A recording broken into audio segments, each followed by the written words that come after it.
Hello everybody, welcome back to my YouTube channel. Today in this video I am talking about SOFI Technologies stock. In this video we talk about stock pros and cons and technical analysis and latest news about it.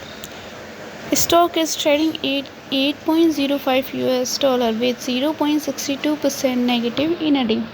We can easily see stock was volatile for a day. The volume of stock was not much better. The fundamental stock is much not better for today. Before buying and selling the stock, please consult your financial advisor. Today's video is done.